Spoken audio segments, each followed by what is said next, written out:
नमस्कार, आप सभी का बहुत बहुत स्वागत है आपके फेवरेट शो डॉक्टर से पूछो में और मैं हूं आपके साथ अंशिका।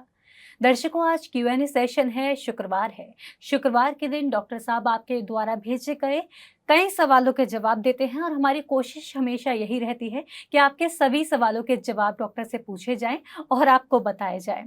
तो आज के सेशन में ज़्यादा समय ना लेते हुए शुरुआत करते हैं आज के सेशन की और स्वागत करते हैं हमारे डॉक्टर साहब का। हमारे साथ स्टूडियो में मौजूद हैं energy medicine expert MBBS doctor और एक्यूपंक्चरिस्ट डॉक्टर एस रंजन जी। सर, आपका बहुत बहुत स्वागत है PMC हिंदी चैनल पर। नमस्ते सर, आज का सेशन है Q&A सेशन। हमारे व्यूअर्स को लगभग पूरे सप्ताह इंतज़ार रहता है आज के सेशन का। तो आज जो हमारे पास सवाल आए हैं, मैं आपसे सवाल पूछने की श्रृंखला शुरू करती हूँ क्योंकि ज़्यादा समय हमें नहीं गंवाना चाहिए, जिससे ज़्यादा से ज़्यादा पेशेंट्स का, व्यूअर्स का सवालों के जवाब आपसे जान सकें। तो आज का पहला सवाल है परवीन जी का। इनका कहना है कि ध्यान नहीं करते लेकिन जीवन के प्रति पॉजिटिव रहते हैं। इनके दोनों हाथों और दोनों कूल्हों में शाम के समय ज़्यादा दर्द होता है और बाएं पैर में खिंचाव की समस्या है। 6 से 7 घंटे इनको बैठना होता है और 2 घंटे कार ड्राइव करनी होती है डेली। आपका मार्गदर्शन चाहते हैं कि ये दर्द, ये पीड़ा कैसे कम हो। देखिए, ये तो ऑब्वियस केस है सेडेंटरी लाइफस्टाइल का। अगर हम जो से ज़्यादा देर बैठते हैं, 2 घंटे ड्राइविंग भी है, आपको लगातार बैठे ही रहना है और नॉर्मली भी हम अधिक बैठते हैं, तो अधिक देर बैठे रहेंगे तो हमारा शरीर सिर्फ बैठने के लिए नहीं बना है, तो शरीर में तकलीफ तो होगी। हमें थोड़ा सा यहाँ पर योगा करने की ज़रूरत है। देखिए, योगा ना करें तो हम physical movement, gentle physical movement, हम ताई ची सीख सकते हैं। बहुत सारे मेथड अवेलेबल हैं। आप वॉकिंग कर सकते हैं, ताई ची, आप यूट्यूब पे जाइए, ताई ची के आपको बहुत सारे मिल जाएंगे। ताई ची करना शुरू करें।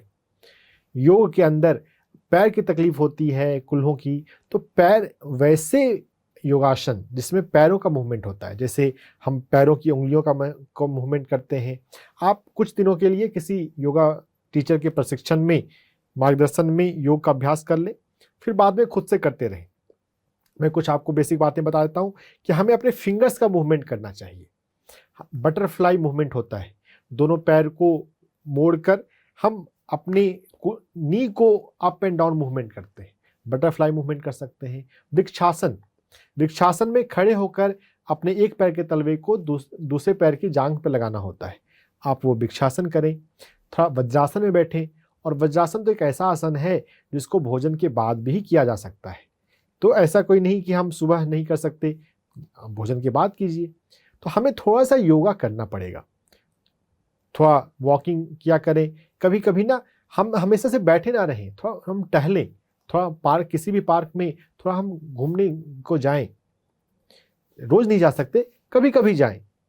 तो जब हमारा सेडेंटरी लाइफस्टाइल नहीं रहेगा ना, तभी ये चीज़ें ठीक होंगी। एक्यूप्रेशर पॉइंट में हमारे पैर में LV3 एक्यूप्रेशर पॉइंट होता है। LV3 एक्यूप्रेशर पॉइंट लीवर से जुड़ा हुआ होता है, पैर के अंगूठे और उसके बगल की उंगली के बीच में है। आपको चित्र दिखाया जा रहा है, इसका आप फोटो खींच के रख लें। LV3 एक्यूप्रेशर पॉइंट का मसाज करेंगे तो पैर की बहुत सारी समस्याएं जो हैं वो ठीक हो जाएंगी। पूरे पैर में ब्लड का फ्लो बढ़ जाएगा, प्रॉपर होगा, तो जो दर्द की समस्या है वो नहीं रहेगी। LV3 एक्यूप्रेशर पॉइंट का मसाज दोनों पैर में करना है, और मसाज करने के बाद आप वहाँ पर लाल रंग को लगाएं। ब्लड फ्लो को बढ़ाने के लिए हमें लाल रंग चाहिए। रेड कलर लगाने से ब्लड फ्लो बढ़ता है, और ब्लड फ्लो बढ़े तो आप जो समस्या बता रहे हैं ये समस्या आपको नहीं होगी। सर, बहुत बहुत धन्यवाद इस सवाल के जवाब के लिए। आशा करते हैं परवीन जी, आपको आपके सवाल का जवाब मिल गया होगा। इसी के साथ बढ़ते हैं अगले सवाल की ओर। अगला सवाल है ऋचा शर्मा जी का। इनकी जो समस्या है, इनको एक्सेसिव स्वेटिंग होती है और स्वेटिंग के साथ साथ स्मेल की भी बहुत ज़्यादा इनको प्रॉब्लम है। इसका ये उपाय जानना चाहती हैं, और इसके साथ ही इनको एक्सेसिव हेयर फॉल भी हो रहा है पिछले 7 से 8 साल से, और इनकी उम्र है 43 वर्ष। देखिए, एनर्जी मेडिसिन में हम स्वेटिंग को और को हम मानते हैं हार्ट की ऊर्जा से, हमारे हृदय की ऊर्जा से स्वेटिंग कनेक्टेड है। हृदय के अलावा लंग से भी है थोड़ी, और जो हेयर फॉल है यहाँ पर किडनी की ऊर्जा है। तो अगर हम अपने हृदय की ऊर्जा को और अपनी किडनी की ऊर्जा को अगर हम बढ़ा लेते हैं तो आपकी समस्या का निदान हो जाएगा। आप कैसे बढ़ाएंगे? 2 तरीका है, एक एक्यूप्रेशर है और एक मेडिटेशन है। आपको नियमित मेडिटेशन का अभ्यास करना चाहिए, दिन में 2 बार, चाहे आप 15-15 मिनट का 2 बार बैठें, आधे घंटे का 2 बार बैठें, लेकिन 2 बार आपको बैठना है। और देखिए, अगर हम थोड़ा सा एक बार मन में डिसाइड कर लेना कि सुबह जगते ही मुझे थोड़ी देर बैठ जाना है, आप बैठ सकते हैं। सोने से पहले थोड़ी देर बैठ लें। इसके अलावा दिन में 24 घंटे में जब भी आपको समय मिले, आप 5 मिनट के लिए, 15 मिनट के लिए मेडिटेशन में बैठिए, तो इससे आपकी ऊर्जा बढ़ेगी। एक्यूप्रेशर पॉइंट में हमें अपने हार्ट की ऊर्जा बढ़ानी है, तो HT3 एक्यूप्रेशर पॉइंट हमारे एल्बो पे है, कोहनी पर अंदर की तरफ। इस HT3 एक्यूप्रेशर पॉइंट का आपको मसाज करना है। HT3 एक्यूप्रेशर पॉइंट का जब मसाज करेंगे तो हमारे हार्ट की एनर्जी बढ़ेगी, और ये जो स्वेटिंग ज़्यादा है, ये एक तरह से एक्सेसिव हीट है इंटरनली बॉडी में, तो वो HT3 के मसाज करने से, HT3 एक कोल्ड पॉइंट है, तो उसके मसाज करने से जो इंटरनली हीट ज़्यादा है उसमें कमी आएगी। इंटरनली हीट को कम करने के लिए आप फलों का सेवन अधिक करें, कच्ची सब्जियों का सेवन अधिक करें, तो हमारे शरीर में जो एक्स्ट्रा हीट है वो कम होगी। HT3 एक्यूप्रेशर पॉइंट करने के साथ साथ जो इंटरनल हीट बढ़ी हुई है, आपको 2 बार स्नान भी करना चाहिए, है ना। स्नान हम करेंगे, हमारे शरीर में ऐसे भी 70% पानी होता है, तो स्वेटिंग की चीज़ें को वो नॉर्मलाइज करेगा, हीट जो एक्स्ट्रा है उसमें कमी आएगी। और जो स्वेटिंग में जो स्मेल की बात है, एनर्जी के अलावा हम इसको थोड़ा माइंड पर लेकर जाएं। जिंदगी में हम किन चीज़ों से कंफर्टेबल नहीं हैं, जिन चीज़ों से हम कंफर्टेबल नहीं होते हैं उससे हम दूर भागना चाहते हैं, वो हमें पसंद नहीं आता। जो पसंद नहीं आ रहा है मन के तल पे, वही बॉडी के लेवल पे स्मेल बनता है। कनेक्शन समझना है। अपने जीवन में स्वीकार भाव बढ़ाना है। ये अच्छा है, ये अच्छा नहीं है, ये व्यक्ति गंदा है, ये आदमी करप्ट है, ये दुनिया ठीक नहीं है, ये सब बातें हम छोड़ें।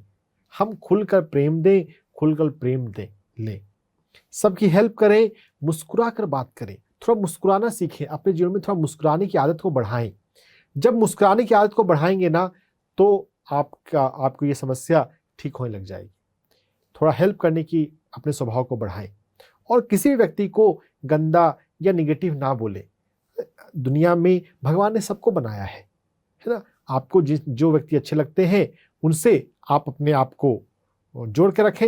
HT3 acupressure point, LU5 acupressure point, इनको दबाएं। HT3 एक्यूप्रेशर पॉइंट पर दर्द नहीं होता है, लेकिन आप इसका मसाज करेंगे तो भी ये फायदा करेगा। HT3 एक्यूप्रेशर पॉइंट दबाते हुए आप LU5 एक्यूप्रेशर पॉइंट भी दबा सकते हैं। LU5 एक्यूप्रेशर पॉइंट एल्बो के ही रीजन पे है, लेकिन बस वो थोड़ा सा बाहर की तरफ है, मतलब अंगूठे की लाइन में है। छोटी उंगली की लाइन में HT3 है और अंगूठे की लाइन में LU5 है। LU5 HT3, इन दोनों में HT3 ज़्यादा वैल्यूबल है, लेकिन LU5 भी थोड़ा सा हेल्प करता है। दोनों हाथ में आपको ये दबाना है 2 मिनट के लिए, दिन में 3 से 5 बार। तकलीफ अगर आपको ज़्यादा लग रही है तो 5 बार दबाइए, नहीं तो 3 बार दबाइए। बार बार दबाने से एनर्जी जो है वो बैलेंस होने लग जाएगी। थोड़ा समय लगेगा, लेकिन हील जरूर होगी। इन सभी का प्रयोग करेंगे, आपकी समस्या का निदान जरूर होगा। सर, जो आपने एक्यूप्रेशर पॉइंट्स बताए हैं, तो उनका हमें मसाज करना है या सेडेट करना है, और क्या हमें उन पॉइंट्स पर दर्द मिलेगा? HT3 पर मसाज करना है। अगर जी। सेडेट करना होता तो सेडेट करना बोला जाता जी, है ना। आपने मसाज बोला मतलब दबाएं, तो मतलब मसाज यस, करें। मसाज मतलब टोन करना। मसाज, जब हम मसाज करते हैं जी। तो वो ऊर्जा बढ़ती है। जब हम दबा के रखते हैं तो उसको सेडेट करना बोलते हैं, तब ऊर्जा कम होती है। तो अधिकतर जगहों पे बढ़ाना ही आता है। यहाँ पर इंटरनली हीट है, तो हम कोल्ड पॉइंट की एनर्जी, जहाँ पर हमारी ठंडी ऊर्जा है, हमारे अलग अलग नाड़ियों पे अलग अलग तरह की ऊर्जा है, तो जहाँ पर ठंडी ऊर्जा है उस ऊर्जा को बढ़ाना है, जो कि इंटरनल हीट को सबड्यू कर ले, कम कर ले, बैलेंस कर ले। तो HT3 एक्यूप्रेशर पॉइंट पर दर्द मोस्टली नहीं होता है, लेकिन हाँ LU5 पॉइंट पर दर्द होता है। जैसे HT3 अधिक जरूरी है। दर्द हो या नहीं हो, एक्यूप्रेशर पॉइंट जो है वो हमें करना चाहिए। अगर दर्द होता है तो ये कंफर्म हो गया कि हाँ ये पॉइंट तो काम का है। अगर दर्द नहीं हो रहा है तो भी हम करें। Thank you so much sir. आशा करती हूँ ऋचा जी आपको आपके सवाल का जवाब मिल गया होगा और आप जल्दी पूर्णतः स्वस्थ हो जाएंगे। इसी के साथ बढ़ते हैं अगले सवाल की ओर। अगला सवाल है लीना जी का। इनकी एज 63 है, पुणे से हैं ये। इनको यूरिन में प्रॉब्लम है। इनका कहना है कि इनको बहुत ज़्यादा इचिंग की प्रॉब्लम होती है और बहुत ज़्यादा जलन की भी प्रॉब्लम होती है। तो कौन से पॉइंट्स पर काम करना चाहिए? देखिए, पहले तो हम इस बात पे आए कि जो इन्फेक्शन जो है जी। वो हमारे जीवन में डर की वजह से आता है ना। एक तो हमें अपने डर पे काम करना है, डर को जीतना है। डर के हम जीवन जो जी रहे हैं, तो जीवन काट रहे हैं, जीवन जी नहीं रहे हैं, जीवन को हम एंजॉय नहीं कर पा रहे। तो डर पे काम करें, डर को कम करें। एप्रीहेंशन को, डर से जुड़ा हुआ एप्रीहेंशन है कि मैं काम कर पाऊंगी, ये नहीं कर पाऊंगी, ये सिचुएशन ठीक है कि नहीं ठीक है। ये जीवन को स्वीकार करें। भगवान आपका नुकसान नहीं चाहता है। आपके जीवन में जो भी आ रहा है ना, आपके अनुभव के लिए आ रहा है, आपको आगे बढ़ाने के लिए आ रहा है। स्वीकार भाव बढ़ाएं, थोड़ा भगवान पर, थोड़ी दिव्य चेतना पर भरोसा रखें, अपने भीतर डर को जीतें। तो ये इन्फेक्शन को कंट्रोल करने में हेल्प करेगा। एनर्जी वाइज कंट्रोल को, इन्फेक्शन को कंट्रोल करने के लिए हम 2 पॉइंट बहुत अच्छा हम यहाँ में कर सकते हैं। एक है हमारे हाथ पर मिडिल फिंगर और रिंग फिंगर के बीच की जगह पर हम इसको दोनों हाथ में दबाएं। 2 मिनट के दबाएंगे दिन में 3 से 5 बार। और यहाँ पर हम ब्लैक कलर का प्रयोग करेंगे। काला रंग जो है वो इन्फेक्शन को कम करता है। आपको फोटो दिखाया जा रहा है, आप इसका फोटो खींच कर रख लीजिए। ब्लैक कलर लगाएंगे। और दूसरा पॉइंट है UB66। ये हमारे पैर की छोटी उंगली के बेस पर है, इसको भी मसाज करेंगे और यहाँ भी हम काला रंग लगाएंगे। तो हथेली में भी आपको दबाना है और काला रंग लगाना है, और पैर में भी छोटी उंगली पर के नीचे के बेस पर दबाना है और काला रंग लगाना है। दोनों जगह पर जब हम करेंगे तो ये इन्फेक्शन को कंट्रोल करने में, यूटीआई के इन्फेक्शन को कंट्रोल करने में, जो बर्निंग सेंसेशन है वो यूटीआई, यूरिनरी ट्रैक्ट इन्फेक्शन को बता रहा है, और उसी के कारण से इरिटेशन और परेशानी हो रही है, दर्द हो रहा है। थोड़ा पानी भी अधिक मात्रा में पिए और कभी भी अपने यूरिन को रोक के ना रखें। ये बात बहुत इंपॉर्टेंट है। हमें अपने नेचर के अर्ज को कभी रोकना नहीं चाहिए। अगर हम रोक के रखते हैं तो वो भी इन्फेक्शन होने के, और इन्फेक्शन, देखिए इन्फेक्शन क्या है ना, हमारी बॉडी में कोई दूसरी जगह के बैक्टीरियाज अगर वहाँ पर आ जाएं तो वो भी इन्फेक्शन हो जाते हैं। हमें होल्ड नहीं करना चाहिए कभी भी यूरिन को। तो इन बातों का ध्यान रखेंगे, थोड़ा डर को कम करें, थोड़ा एक्यूप्रेशर पॉइंट पे काम करें, तो यूटीआई हील हो जाएगा। सर डाइट पर अगर काम करें कि जल की मात्रा, पानी पीने की जी। मात्रा ज़्यादा बढ़ाएं, और यस। कुछ फूड्स का आप बता सकते हैं? हाँ, जल की मात्रा तो अधिक रहेगी तो जो इन्फेक्शन है वो फ्लश आउट होता है। जी। इन्फेक्शन है, जो पैथोजेनिक बैक्टीरिया है वो बाहर चले जाएंगे। और चूंकि इन्फेक्शन एक तरह का यांग एक्सेस है, हीट एक्सेस है, तो अगर हम फलों का सेवन करते हैं तो वो इसको कम करेगा। थोड़ा कुक फूड हमें कम करना चाहिए और कच्चा भोजन हमें अधिक खाना चाहिए। ये बहुत सारे रोगों में ये बात कॉमन आ रही है। अगर हम फल खाने लग जाएं, अगर हम सब्जियां खाने लग जाएं ना, तो बहुत आसानी से बहुत सारे रोग को हम ठीक कर लेंगे। क्योंकि ये जो फल और ऐसे जो सब्जियां होती है जिनको हम कच्चा खा सकते हैं, उनको डाइजेस्ट करने में हमारी डाइजेस्टिव सिस्टम को थोड़ी कम मेहनत लगती है। यस, ये यहाँ पर ना कुछ लोगों के पास गलत कंसेप्ट भी है जी। उनको ऐसा लगता है कि अगर आग पे कुकिंग हो गई है तो डाइजेस्ट करना ज़्यादा इजी है। ये गलत कंसेप्ट है। आग पर कुकिंग करने से हम उसमें मसाला मिला लेते हैं जी। तो उस वजह से टेस्ट बढ़ जाता है। मेन फैक्टर जो है ना आग पर पकाकर खाने का, वो है टेस्ट उसका बढ़ाना।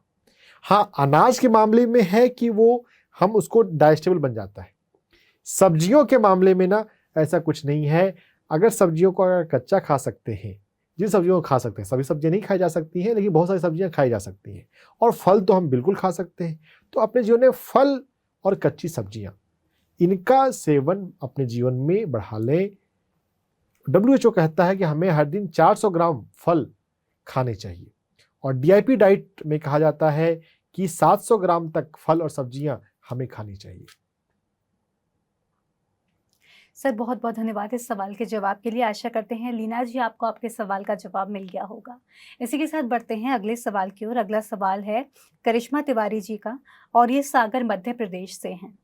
इनका कहना है कि इनके पैर की जो पिंडलियां हैं, काफ मसल्स में अचानक से इनको अकड़न महसूस होने लगी है और इसके साथ ही गांठ वहां पड़ जाती हैं, जिस कारण इनको दर्द होने लगता है सोते टाइम।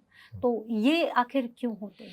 देखिए, पैर की नसें जो हैं, जो वहाँ पर जो ऊर्जा बह रही है, वो ऊर्जा ठीक से बह नहीं पा रही है। अगर हम पैर का योगा यहाँ पर करेंगे तो बहुत आसानी से हम ठीक कर सकते हैं। हम पैर का जो सूक्ष्म व्यायाम होता है, जो पवन मुक्तासन के अंदर भी आता है, उंगलियों को मोड़ना, पहले पैर की उंगलियों को मोड़ना, मैं हाथों को बता रहा हूँ, वास्तव में पैर का करना है।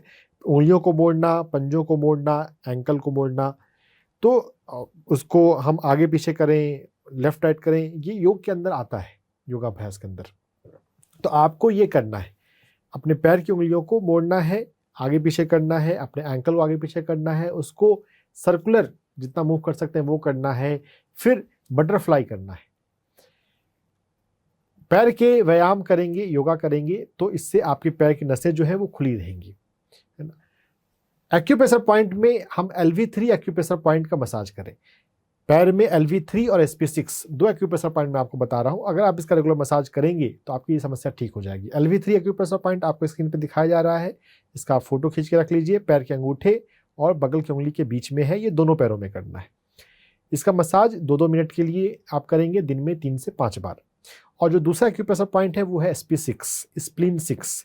स्प्लीन 6 एक्यूप्रेशर पॉइंट जो होता है वो हमारे पैर में अंदर की तरफ से होता है, एंकल से 4 अंगुल ऊपर। दोनों पैर में इस SP6 एक्यूप्रेशर पॉइंट को मसाज करना है। SP6 और LV3 दोनों एक्यूप्रेशर पॉइंट ऐसे हैं जहां पर दर्द अक्सर मिलता है। तो SP6 एक्यूप्रेशर पॉइंट पर दबाएंगे, जैसे जैसे ना आप रोज दबाएंगे आप पाएंगे कि दर्द आपका कम हो रहा है। इस SP6 का फोटो खींच के रखें जो स्क्रीन पर दिखाया जा रहा है।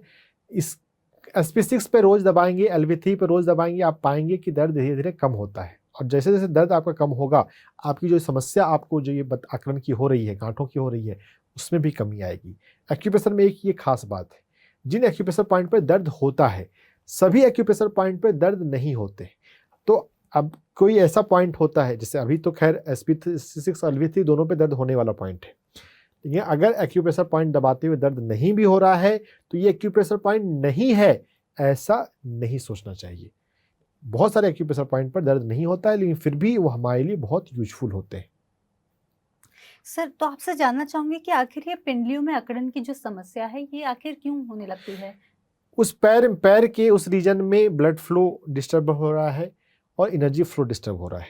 तो क्या थोड़ा वर्कआउट भी इनको शामिल करना चाहिए, वॉकिंग थोड़ा सा बढ़ाना चाहिए क्या? देखिए, बिल्कुल वो हेल्पफुल तो हो सकता है, लेकिन जब हम पैर के योगा की बात कर रहे हैं, वॉकिंग में क्या है, हम आगे पीछे चलते हैं तो हमारे पूरी बॉडी का वेट पड़ता है, तो हमारे हिप का मूवमेंट अधिक होता है।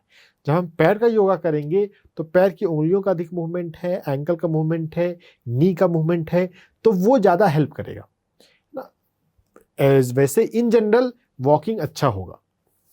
Thank you so much sir इस सवाल के जवाब के लिए। इसी के साथ बढ़ते हैं अगले सवाल की ओर। अगला सवाल है प्रिया सिंह जी का। इनका कहना है कि इनको गॉल ब्लैडर स्टोन है 10.3 mm का। और सर एक कमाल की बात देखिए, इनका जज्बा देखिए, इनका ये कहना है कि सर्जरी नहीं कराना चाहती हैं। बहुत अच्छे। तो आपसे हेल्प चाहती हैं कि किस तरह से फिर इसको क्योर करें। सर्जरी की जरूरत ज़्यादातर कंडीशन में है नहीं, अगर कोशिश करें तो बिल्कुल हील कर सकते हैं। देखिए, अब हम ना यहाँ पे पहले मानसिक कारणों से होते हुए ऊर्जा कारणों पे और फिर हम फिजिकल नेचुरोपैथी उपाय में जाएंगे। मानसिक रूप से देखिए कारण क्या है ना, जीवन में ठहराव। स्टोन क्या है, वो एक ठहराव है। जब हमारे भीतर ऐसी भावना है कि जिंदगी में मैं आगे नहीं बढ़ पा रही हूँ, तो हमें ये समझना है भगवत गीता के सार को, जीवन में जो हो रहा है अच्छा हो रहा है, अच्छे के लिए हो रहा है। अगर कभी लाइफ में हमें स्टैग्नेशन लगता है कि मैं अपने करियर में, अपनी लाइफ में आगे नहीं बढ़ पा रही हूँ, तो ये भी एक अनुभव होता है। उस स्टैग्नेशन के दौरान आपको अपने भीतर किसी पार्टिकुलर स्किल को, पार्टिकुलर नॉलेज को बढ़ाने की ज़रूरत है। आप उसको बढ़ाएं।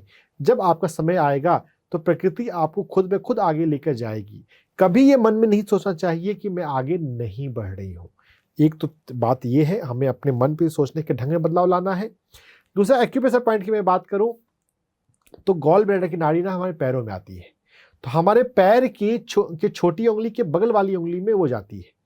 तो सबसे पैर की छोटी उंगली के बगल वाली उंगली में 2 एक्यूप्रेशर पॉइंट पे हमें काम करना है।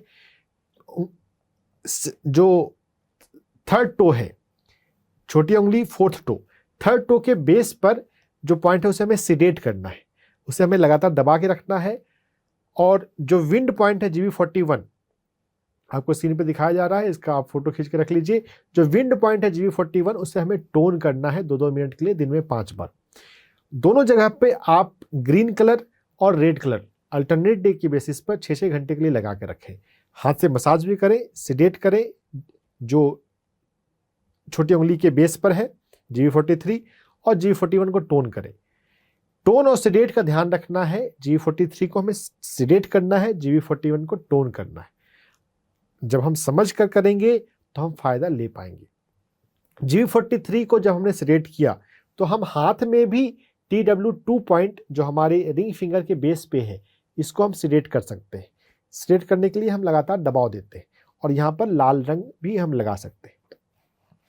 एनर्जी पर काम करने पर के अलावा हम नेचुरोपैथी में लीवर क्लिंजिंग एक मेथड होता है, जो किसी नेचुरोपैथ के एक्सपर्ट में या पहले किसी व्यक्ति ने किया हो तो कर सकते हैं। आप यूट्यूब पे वीडियो देखिएगा। लीवर क्लिंच, एप्सम सॉल्ट और एक्स्ट्रा वर्जिन ऑलिव ऑयल, इसके प्रिपरेशन को 2-2 घंटे पर लेना होता है। थोड़ा लूज मोशन लगता है, और उस लूज मोशन में ऑलिव ऑयल लेने से गॉल ब्लैडर का डक्ट का मुंह खुल जाता है, और वो जो पथरी है, स्टोन है, वो बाहर आ जाती है। लेकिन इसमें थोड़ा सा चूंकि लूज मोशन होता है, दस्त लगते हैं, तो किसी के सुपरविजन में करें तो अच्छा है, जिसे हेल्थ की समझ हो, किसी नेचुरोपैथ के एक्सपर्ट में, या पहले किसी व्यक्ति ने किया हो। थोड़ा सा ढूंढेंगे कोई नेचुरोपैथ या कोई लीवर क्लिंजिंग का जानकार, तो आपको अपने आसपास मिल जाएगा, तो वो भी कर सकते हैं, उससे भी कोलेस्ट्रॉल निकल जाता है। Thank you so much sir. मुझे लगता है कि इनके सवाल से और भी व्यूअर्स को काफ़ी हेल्प मिली होगी जिनको स्टोन की समस्या गॉल ब्लैडर में है। तो इसी के साथ सर बढ़ते हैं अगले सवाल की, और अगला सवाल है राजेश जी का। इनकी एज है 45 वर्ष। इनका कहना है कि इनको पूरी लाइफ आजीवन शाइनेस की प्रॉब्लम रही है, सोशल फोबिया रहा है, जिस कारण ये कोई सामाजिक रिश्ते नहीं बना पाए, दोस्त भी इनके नहीं बन पाते क्योंकि बहुत ज़्यादा शाय हैं। तो अब इनका कहना ये है कि अब उम्र बढ़ती चली है, तो यदि इसको ये इनकी जो प्रॉब्लम है इसको दूर करना चाहते हैं, जानना चाहते हैं कि इसको किस तरह से ये क्योर कर सकते हैं। हाँ, इनकी समस्या, ये ऐसी समस्या भी काफ़ी कॉमन होती है। बिल्कुल। मेरे कई पेशेंट ऐसे हैं, रहे हैं। देखिए, यहाँ पर ना एक बात हमें ये समझनी है कि ये सोशल फोबिया का जो बेसिक रीज़न है, वो उसका बेसिस ये है कि दुनिया जो है वो अच्छी नहीं है, या मेरे जैसे लोग नहीं हैं। हर तरह के लोग दुनिया में हैं। जिन्होंने सवाल किया है, इनका नाम राजेश जी। राजेश जी, आपके जैसे लोग भी दुनिया में बहुत सारे हैं। ऐसा नहीं सोचना है, बस आपको अपने लाइक माइंडेड लोग ढूंढने हैं, या ध्यानी लोग ढूंढने हैं। जनरली ध्यानी लोग या आध्यात्मिक लोग नेचर के बहुत अच्छे होते हैं, बहुत कोऑपरेटिव होते हैं, सपोर्टिव होते हैं, प्यार से बात करने वाले होते हैं। तो थोड़ा अपने जीवन में ध्यान शुरू करें। मेडिटेशन और ब्रेथ वर्क, PMC हिंदी पर आपको श्रेयांश डागा जी की आवाज़ में ब्रेथवर्क मिलेगा। ब्रेथवर्क का अभ्यास करें। ब्रेथवर्क अगर आपने 1 महीने लगातार कर लिया तो आपकी इस फोबिया में बहुत कमी आ जाएगी। और थोड़ा ढूंढिए मेडिटेशन वाले लोगों को, आध्यात्मिक लोगों को, और उनसे दोस्ती कीजिए। और थोड़ा आप वॉकिंग के लिए, थोड़ा रनिंग के लिए जाया करें। जब हम थोड़ा एक्टिव होते हैं ना, तो हमारा ब्रेन ज़्यादा अच्छा चलता है। और थोड़ा खुली हवा में हमें जाना चाहिए, हमें सूर्य प्रकाश में जाना चाहिए। आपको सनराइज के भीतर 2 घंटे के भीतर वॉकिंग के लिए जाएं या रनिंग के लिए जाएं। रनिंग ज़्यादा अच्छा है, लेकिन अगर वॉकिंग भी करेंगे तो भी ठीक है। प्रकृति और सूरज, इसके संपर्क में आपको जरूर जाना चाहिए। ब्रेथ वर्क, स्पिरिचुअल सर्कल, प्रकृति में दौड़ के अलावा आपको अपने हाथ पर छोटी उंगली के बेस पे SI3 एक्यूप्रेशर पॉइंट पर काम करना है। SI3 एक्यूप्रेशर पॉइंट जो होता है, ये हमारे ब्रेन से जुड़ा हुआ होता है। SI3 एक्यूप्रेशर पॉइंट को, जो कि आपको स्क्रीन पर दिखाया जा रहा है, इसका फोटो खींच के आप रख सकते हैं। इसको आप जब मसाज करेंगे तो आपका ब्रेन एक्टिव होना शुरू होगा और आपकी प्रकृति बदलेगी। इस पॉइंट को पहचानने का तरीका मैं आपको अच्छे से बता देता हूँ। आप अपनी मुट्ठी को बांधेंगे तो एक नुकीला पॉइंट बनता है। उस नुकीले पॉइंट पर आप पे अपनी एक उंगली रखेंगे, आप अपना हाथ खोलेंगे तो जहाँ पर टच हो रहा है और एस्ट्रोलॉजी में जो हार्ट लाइन है, वो हार्ट लाइन का बेस, वो पॉइंट SI3 एक्यूप्रेशर पॉइंट है। दोनों हाथों में आपको इस SI3 एक्यूप्रेशर पॉइंट को दबाना है, मसाज करना है 2 मिनट के लिए। ऐसा दिन में 3 से 5 बार करना है। और आपको यहाँ पर लाल रंग का प्रयोग करना है। जो लाल रंग है वो ब्लड फ्लो को बढ़ाता है, तो ब्रेन में ब्लड फ्लो बढ़ाने की जरूरत है। SI3 एक्यूप्रेशर पॉइंट को मसाज करेंगे, एक्टिवेट करेंगे, आपके ब्रेन में ब्लड सप्लाई बढ़ेगा, इससे आपका कॉन्फिडेंस लेवल भी बढ़ेगा, आप कम्युनिकेशन में, बातचीत करने में अधिक कंफर्टेबल होंगे। और ये जानिए आपके जैसे लोग भी दुनिया में हैं, दुनिया में अच्छे लोग भी हैं। थोड़ा लाइक माइंडेड लोगों से, थोड़ा आध्यात्मिक लोगों से संपर्क बढ़ाइए और उनसे दोस्ती हो गई तो अच्छा जीवन चलेगा। सर, क्या मेडिटेशन को लाइफ में शामिल करने के बाद सज्जन सांगत्य कर सकते हैं? क्योंकि मुझे लगता है कि मेडिटेशन में जब हम जुड़ते हैं तो जो सज्जन हमको मिलते हैं, मेडिटेशन जो ध्यानी जो मिलते हैं, उनसे बेहतर ऐसी सिचुएशन में और कोई मुझे नहीं लगता कि हो सकता है। बहुत तो बढ़िया। फिर इनको किस तरह से मेडिटेशन शुरू करें और कैसे ये सज्जन सांगत्य का पार्ट बने? देखिए, मेडिटेशन शुरू करने के लिए तो हमारे PMC हिंदी पर स्पिरिचुअल रियलिटी का वीडियो है जी। आप यूट्यूब पे जाइए, PMC Hindi spiritual reality type कीजिए, आपको वीडियो आ जाएगा, उस वीडियो को आप देखना शुरू करें। तो स्पिरिचुअल रियलिटी देखकर मेडिटेशन समझ सकते हैं। फिर बहुत सारे गाइडेड मेडिटेशन के हमारे ट्रैक हैं, उनको सुन सकते हैं। लेकिन मेडिटेशन के साथ साथ यहाँ पर ब्रेथ वर्क का रोल है इनके केस में, क्योंकि अभी इनको थोड़ा एक्टिव करना है, इनके ब्रेन को थोड़ा एक्टिव करना है। तो ब्रेथ वर्क से हमारे भीतर एक्टिवेशन होती है। जो हमारे भीतर कहीं बहुत जगह ब्लॉकेज है, वो ब्लॉकेज और बहुत सारा कुछ इमोशन दबा हुआ होता है, वो इमोशन क्लियर हो जाता है। ब्रेथ वर्क आप करें और मेडिटेशन भी करें, दोनों ही करना है आपको। 1 महीने ब्रेथ वर्क कर लेना है, उसके बाद फिर ब्रेथ वर्क आपको पसंद लगता है, टाइम मैनेज कर सकते हैं तो कंटिन्यू करें, नहीं तो सिर्फ मेडिटेशन कंटिन्यू करना है। जब आप मेडिटेशन करना शुरू कर गए हैं तो अपना ढूंढिए आपके शहर में या आपके नियरेस्ट मेडिटेशन सेंटर कहाँ है, वहाँ पर जाइए। वहाँ पर जो लोग आते हैं उनसे बात कीजिए, उनके नंबर लीजिए, 2-4 लोगों से बात करेंगे, कोई ना कोई अच्छे लोग आपको जरूर मिलेंगे। दुनिया में अच्छे लोग भी बहुत सारे हैं, हमें बस तैयार रहना है। आप प्रार्थना भी कर सकते हैं अपने मेडिटेशन से पहले या सोने से पहले कि मुझे पॉजिटिव लोग चाहिए, मुझे ऐसे लोग जो वास्तव में पॉजिटिव हैं, जो मुझे हेल्प करें, वैसे लोग मुझे चाहिए। भगवान आपके जीवन में ऐसे पॉजिटिव लोग जरूर भेजेगा। प्रार्थना का भी बहुत महत्व है। प्रार्थना सोने से पहले या ध्यान से पहले कि मुझे पॉजिटिव लोग चाहिए, तो इसका भी हम फायदा ले सकते हैं। सर, क्या कुछ अफर्मेशंस कर सकते हैं? क्योंकि ऐसा लगता है कि जब सोशली हम लोगों को थोड़ा फोबिया होता है तो कहीं ना कहीं कॉन्फिडेंस थोड़ा सा लो हो रहा होता है कहीं ना कहीं। तो अफर्मेशंस को किस तरह से ऐड करें कि कॉन्फिडेंस बूस्ट हो, ध्यान से जुड़े, सज्जन सांगत्य करें? देखिए, यहाँ पे तो पहले तो कॉन्फिडेंस बढ़ाने के लिए अफर्मेशन चाहिए कि आई कैन, मैं कर सकता हूँ, मैं बातें कर सकता हूँ, मैं किसी से भी बातें कर सकता हूँ, मैं लोगों से मिल सकता हूँ। तो अपने भीतर आई can do it, I can do it, ये अफर्मेशन करना चाहिए। अफर्मेशन को मिरर के सामने हम बोल के कर सकते हैं। जब भी आईने के सामने जाएं, हमें अपने अफर्मेशन तैयार रखने चाहिए और अफर्मेशंस को बोलना चाहिए। तो I can do it, I can talk to anyone, I can talk to even prime minister. अरे प्राइम मिनिस्टर भी तो एक इंसान ही है ना, बिल्कुल। तो हम किसी से भी बात कर सकते हैं। तो ये एक तो कॉन्फिडेंस करने की बात है। दूसरा, हमें खुद से प्यार करने की जरूरत है। देखिए, अगर हम अपने को आपको प्यार करते हैं तो हम अपने सॉल्यूशन को, अपने प्रॉब्लम को सॉल्व करने के लिए सॉल्यूशन ढूंढते हैं। आपने अपना सवाल भेजा, यह भी एक प्यार करने का एक स्टेप है कि आप अपने सिचुएशन को ओवरकम करना चाहते हैं।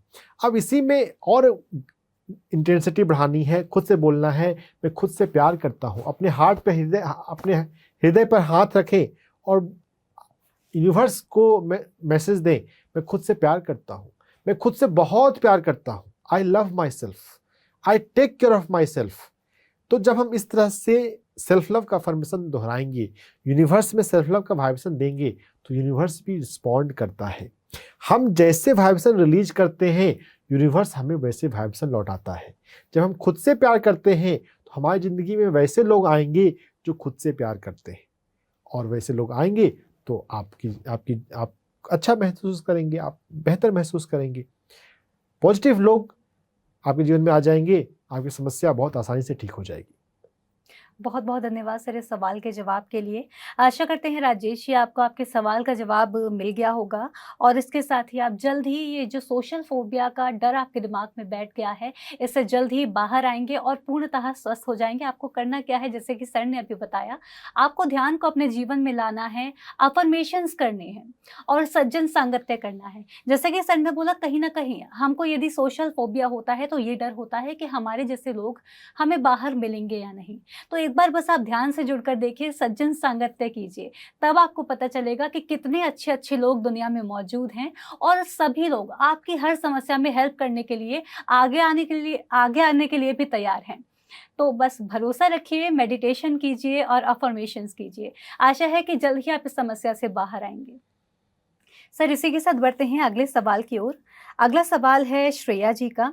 इनका कहना है कि इन्होंने अभी कुछ ही मंथ्स पहले मेडिटेशन स्टार्ट किया है। इनको प्रॉब्लम है कॉन्जेनाइटल जिनेमिया, इसकी प्रॉब्लम है इनको और इसके साथ ही इनको जो बोन में मल्टीपल सिस्ट हो गई हैं, जिससे कि बोन की थिनिंग की प्रॉब्लम होना स्टार्ट हो गई है इनको।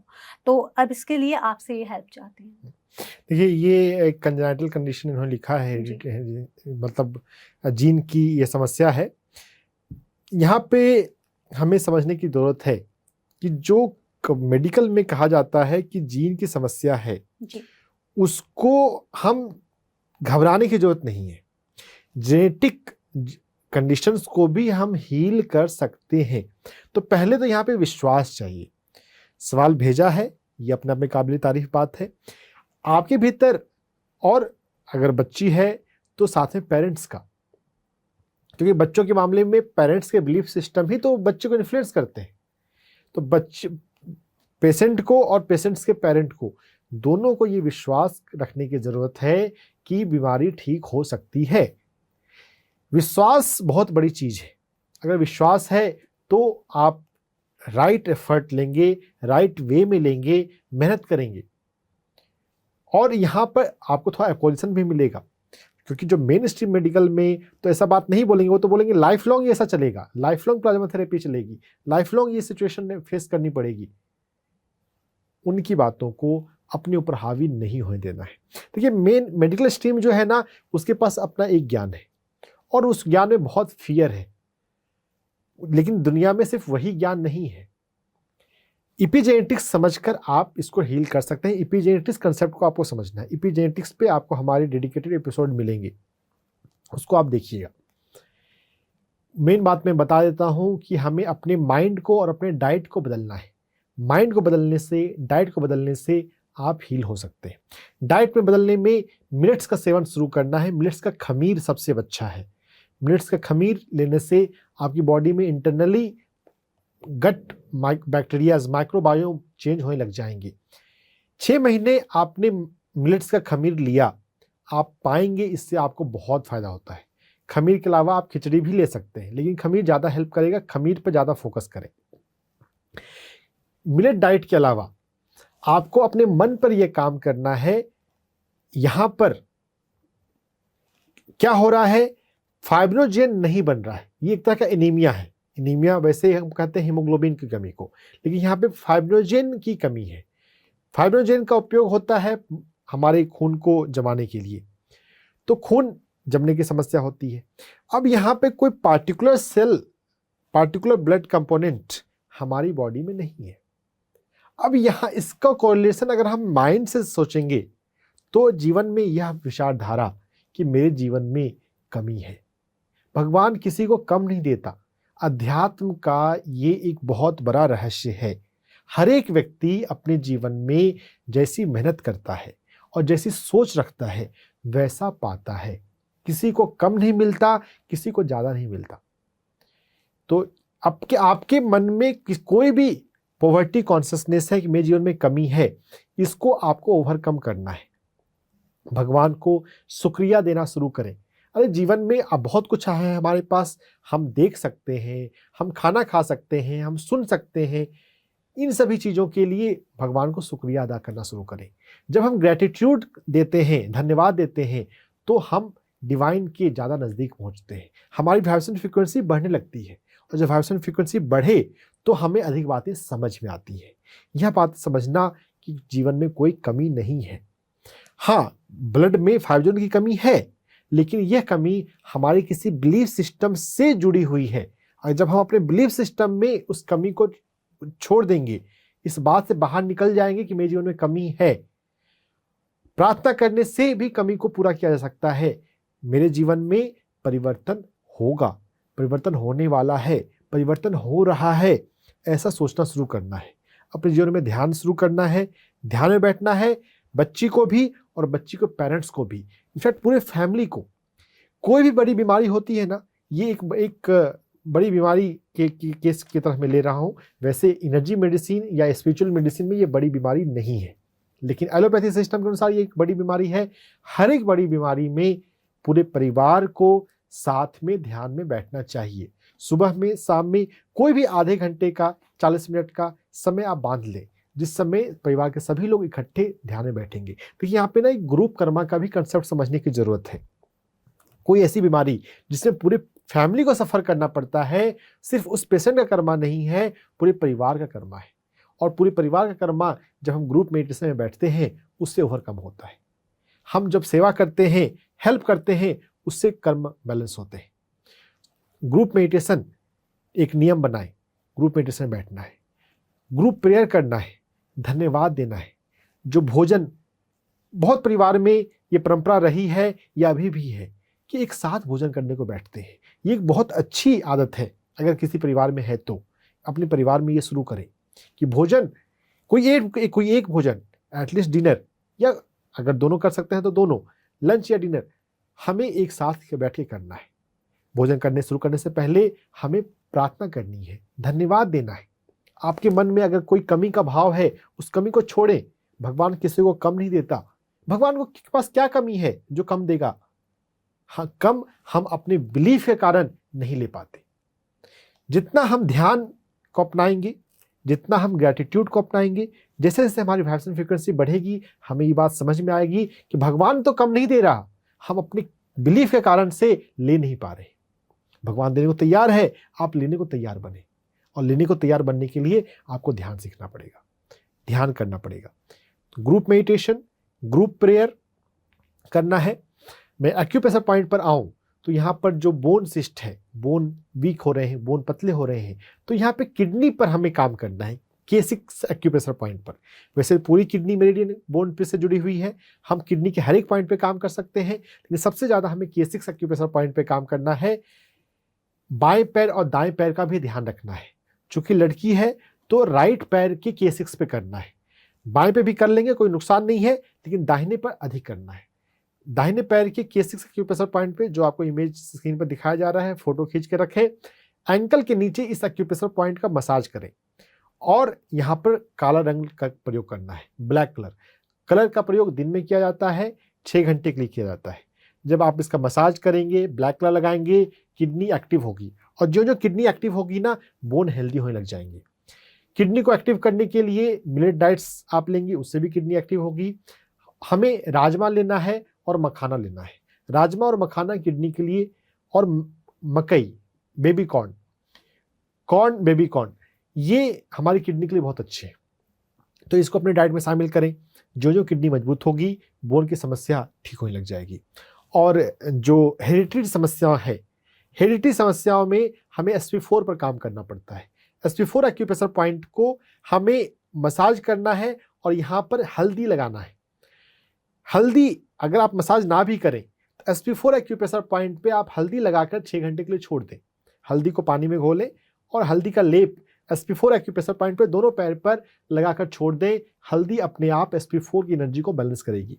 SP4 की एनर्जी बैलेंस हो, किडनी की एनर्जी बैलेंस हो, आपको चेंज महसूस होना शुरू होगा। लेकिन चूंकि ये एक ऐसी कंडीशन है जिसमें आपको धैर्य, 6 महीने से 1 साल का धैर्य आपको रखना होगा।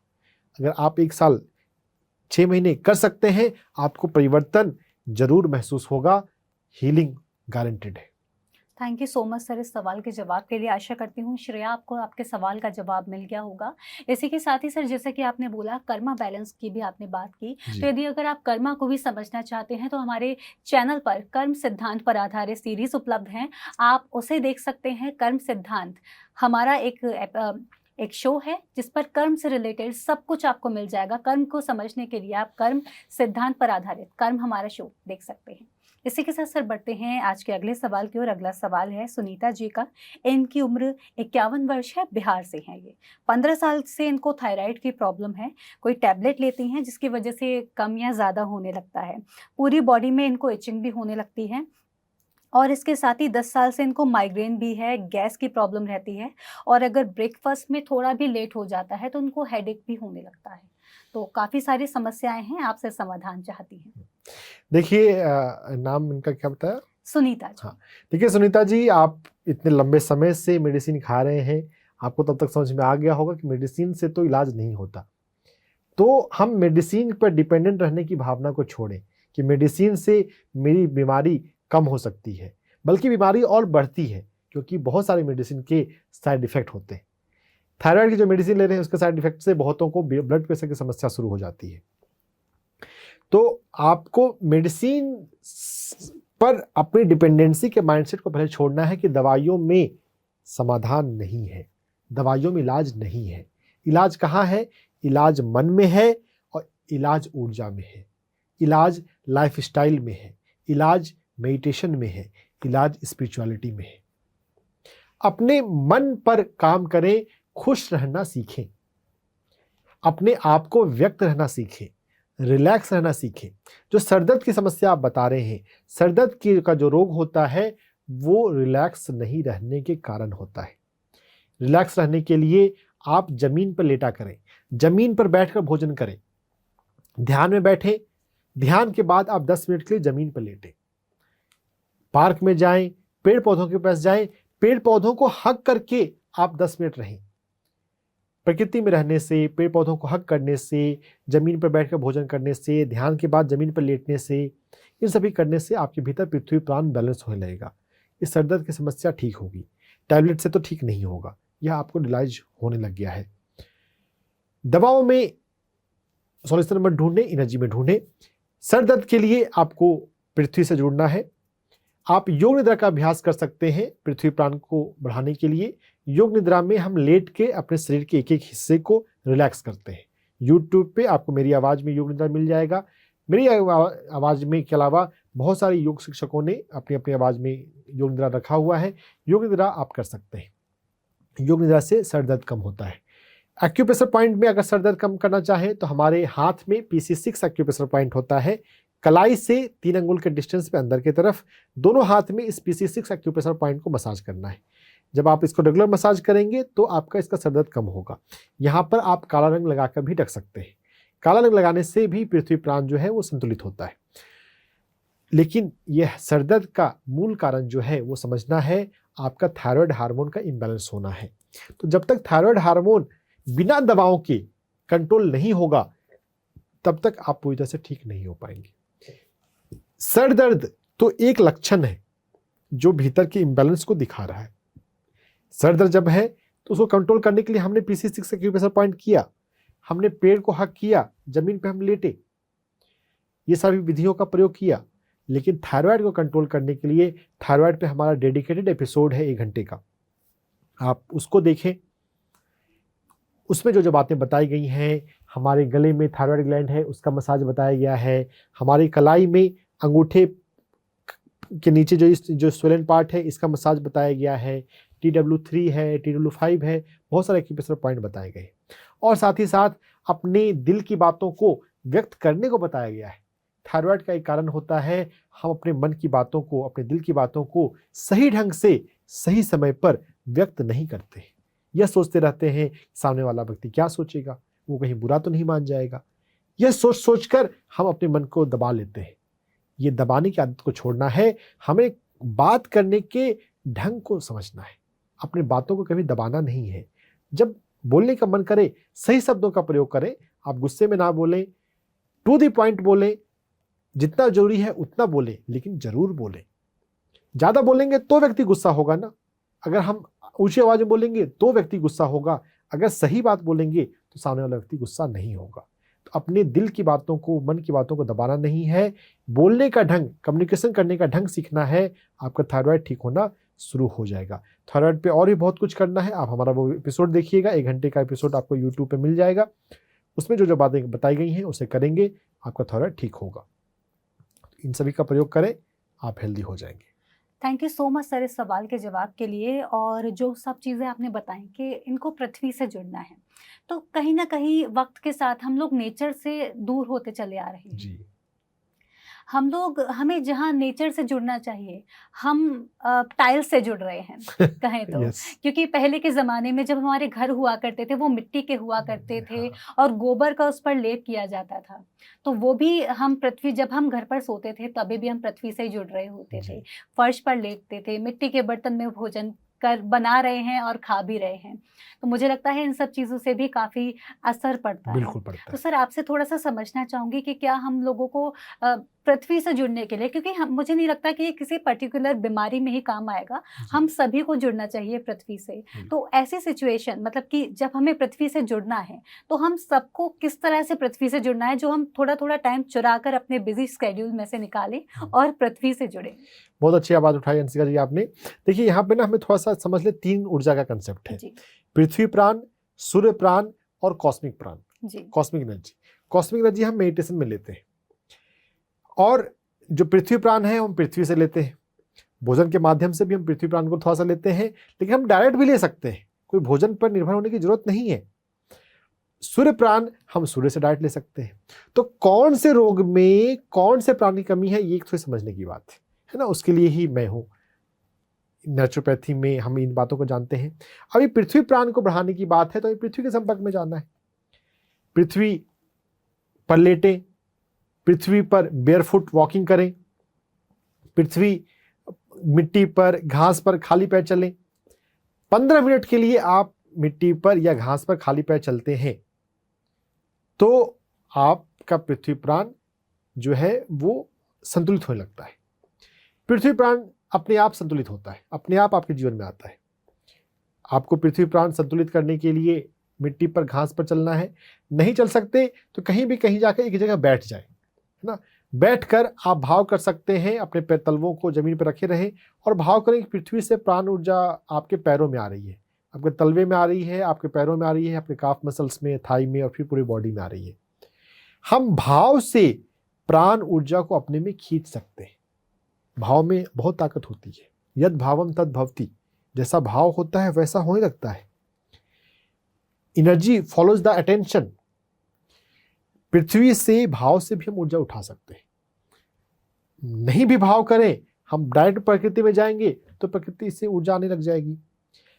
पृथ्वी, मिट्टी से आने के अलावा हम पेड़ पौधों से ले सकते हैं। पृथ्वी प्राण को कई ढंग से हम ले सकते हैं। पृथ्वी प्राण को पूरा समझना ही अपने आप में एक बहुत है, इस पे भी डेडिकेटेड एपिसोड बनाए जाएंगे। पृथ्वी प्राण को समझिए, सूर्य प्राण को समझिए और कॉस्मिक प्राण यानी कि ध्यान को समझिए। सभी को समझते हुए जब हम जीवन में लेते हैं तो हर रोग को ठीक किया जा सकता है। कोई भी रोग लाइलाज नहीं है और 90% सर्जिकल बीमारियों में भी सर्जरी की जरूरत नहीं है। Thank you so much sir, ये जो इन्फॉर्मेशन आपने, इतना ज्ञान हमारे साथ शेयर किया कि पृथ्वी से अगर हम जुड़ते हैं तो बहुत सारी बीमारियां स्वतः ही खत्म हो जाती हैं। और मुझे लगता है कि अगर हम अभी से, जब हम स्वस्थ हैं तभी से हम पृथ्वी से जुड़ेंगे और अपने जो सूर्य है उनसे जुड़ेंगे, तो मुझे लगता है कि काफ़ी सारी बीमारियां आएंगी ही नहीं हमारी ओर। तो हमें क्या करना है कि हमें ध्यान से जुड़ना है, हमें पृथ्वी से जुड़ना है और हमें सूर्य से जुड़ना है, क्योंकि ये जो एलिमेंट्स हैं यही हमें ऊर्जा देते हैं। हमारा पूरा शरीर इन्हीं के बलबूते पर चल रहा है। तो हमें बस अपनी पृथ्वी, जिसको हम माँ भी कहते हैं, तो हमें अपनी पृथ्वी से जुड़ना है, सूर्य से जुड़ना है और हम हमेशा स्वस्थ बने रह सकते हैं। तो दर्शकों, आज के इस Q&A सेशन में आज के लिए बस इतना ही। फिर होगी आपसे मुलाकात डॉक्टर से पूछो के अगले एपिसोड में। तब तक के लिए आप कहीं मत जाइए, देखते रहिए PMC हिंदी चैनल। नमस्कार।